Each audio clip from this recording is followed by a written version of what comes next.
Jorgensen. We're here to talk Bison women's basketball with head coach Carolyn DeHoff. And coach, you played South Dakota State in the BSA this week. Always a big game. It's a rivalry game.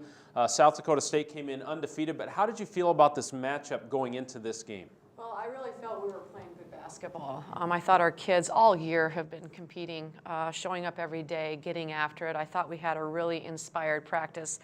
Certainly played Valley City on Wednesday, and I thought our preparation for Valley City really led up to the preparation that we needed for South Dakota State. Certainly a different level player, but the things that Valley City do, we're going to be able to do with South Dakota State. And so I just thought our kids put forth the effort, especially defensively, to a very talented South Dakota State team. Just came up short with some shots that wouldn't drop for us. Yeah, you played great in the first half. As we roll the highlights here, we're going to break down some of the plays, mostly Bison highlights here on how this thing played out. The first half, it was 31-30 at the break. Yeah, great little quick cross. That's Kayla Beckon's move right there, and a nice finish. Certainly that kind of broke our back there a little bit. We were struggling to score offensively, and again she comes off a little drop off by Brooke, and again that's going to her left as Kayla Beckon's hot little sweet spot for her. Is Kayla getting more confident too? She really is, and you know, there's a tough shot by Brooke with a shot clock running down, and you know, stepping underneath a player and using the glass there to finish. So nice little mid-post area there in the zone, and yeah, Beck's really she's starting to feel more comfortable again, and a couple threes that she had in that game, you know, she's just going to continue to knock down for us. They did a nice job defensively on Marina, didn't they? They did a great job. They played their fours on Marina, you know, and obviously held her, you know, under double digits there. Thought she had some good looks. It just didn't fall for her, but credit South Dakota State's defense.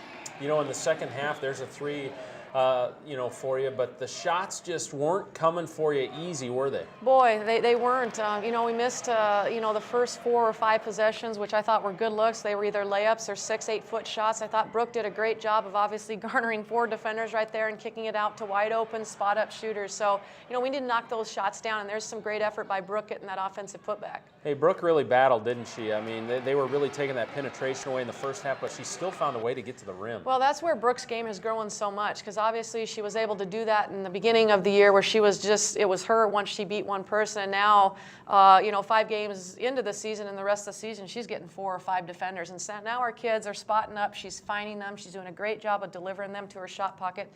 We just need to continue to shoot the basketball with confidence and drain those shots. It ended up being a 20-point loss, but lots of great positives to come out of this. I thought Mickey Stephenson played great defense. You know, the offense may not have been there, but she was changing it at the other end a little bit. I agree. You know, Mickey gives us the versatility to play inside out.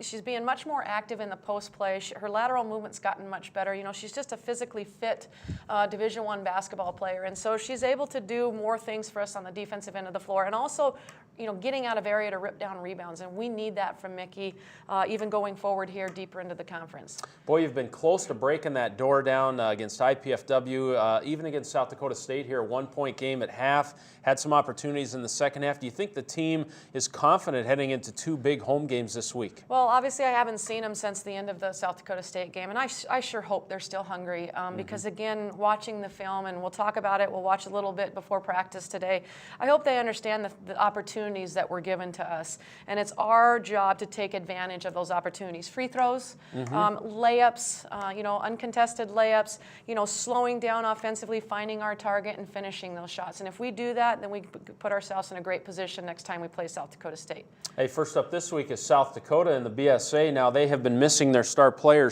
Camp. She played so good last year. She's not been available in conference play.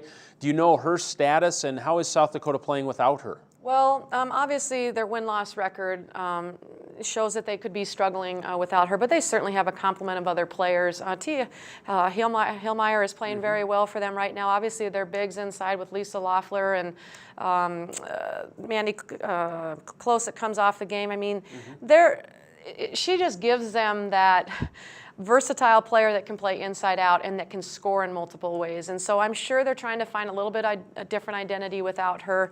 But, you know, I expect her to be back. I think she tried the Western game and couldn't play the Omaha game, so I expect her to be back on Thursday. That'll be interesting. And then Denver on Saturday, if you're looking to come out and watch some basketball at the BSA on Saturday. Denver is starting to click a little bit. Their win-loss record not very good, I believe 5-15, but here they are 3-2 in the Summit League. They got USD early, the first game out of the gates, and scoring quite a few points too.